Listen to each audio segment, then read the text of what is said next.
In this video, we're going to be filling in the top flap of section number 2 of our Unit 10 flipbook. And this is a class where we're going to introduce how to find the volume of different types of three-dimensional shapes. And on this top flap, we're dealing with rectangular prisms, triangular prisms, and cylinders. We've already defined a prism as a shape that has it's made of polygons, and at least two of the polygon sides have to be parallel to each other and congruent. So let's take a look at the first one we'll be looking at, is rectangular prism. The first thing I'm going to do is I'm going to label some variables for the names of the edges of the prism. So we're going to name this H, and we'll name this W. And this is actually going to be an L. I'll put it in cursive so you can tell that's an L.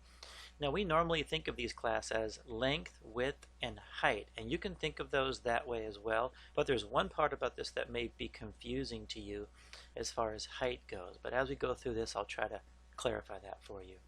Alright, so for this rectangular prism, when you want to find the volume of a prism or a cylinder, the first thing you want to do is identify what do you want to call the base.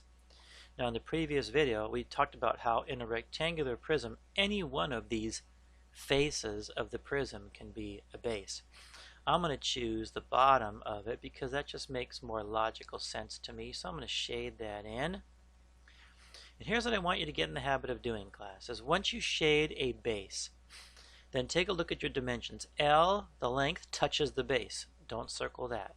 W, the width, touches the base. Don't circle that. H, the height, this edge right here is not along, it's not one of the edges of the base. I want you to circle that. What's going to happen is as you get good at this, it'll be easy for you to identify what you're going to use, which variable is going to, which edge is going to be your H or your height. It won't always be straight up and down, and that's what confuses students. You'll see this playing out a little better as we go along. So I've shaded a base, I've labeled length, width, and height, and now the next question is, what is the base shape? Well, this shape, this bottom base, is clearly a rectangle. I know some of you may say, oh, Mr. Z, that looks like a square. Sure, but a square is a rectangle, so we can be sure it is a rectangle. We're not positive it's a square. Alright, the next question we will ask to find the volume of this rectangular prism is, how do you find the area of the base? And we're going to use the variable b for the area of the base, capital B. Well, remember, class, the area of a rectangle is just length times width. So the area of the base is going to be L times W. Next question, okay, how do you find the volume? Volume is going to be represented with a capital V. Well, the volume is going to be the previous area of the base times the dimension that we circled, which in this case is H. So we can call that base area times height. The volume is the base area times the height. And that will tell you all the space that's inside of this three-dimensional figure. Alright, and watch how consistent this will be between all three of these shapes. Triangular prism.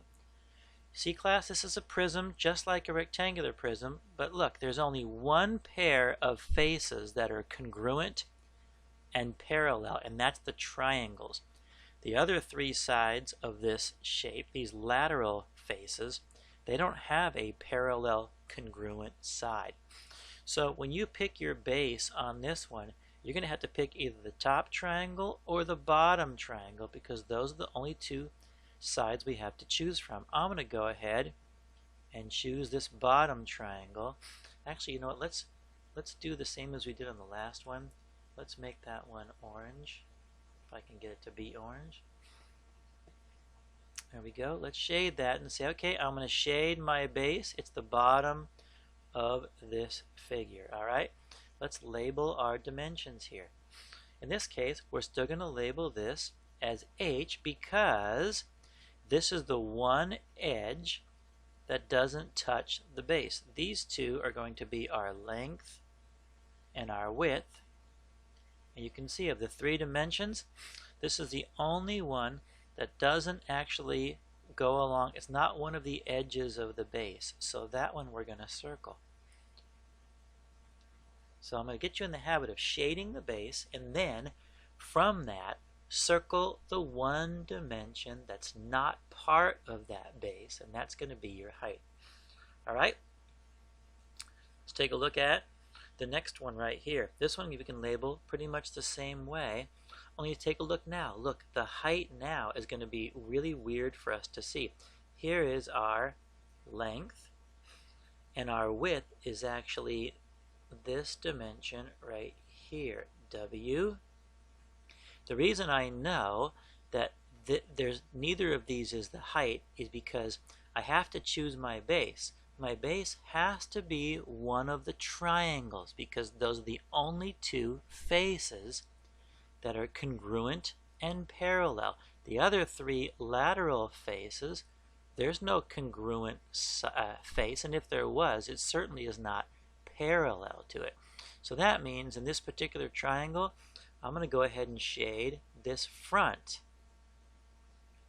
This whole front triangle is going to be my base. And because my base is no longer on the bottom, height becomes very hard to determine. But what's easy about it is I know height is not part of my base. So it can't be this here, and it can't be the bottom. Height is the third dimension. It looks like it's the width of the shape, but that's just because this particular prism is turned on its side. So this is actually height. That's the one dimension class that isn't part of the base, which is the front of this particular shape. Now hopefully as you get practice on this, we talk about this in class, you'll understand this a little bit better.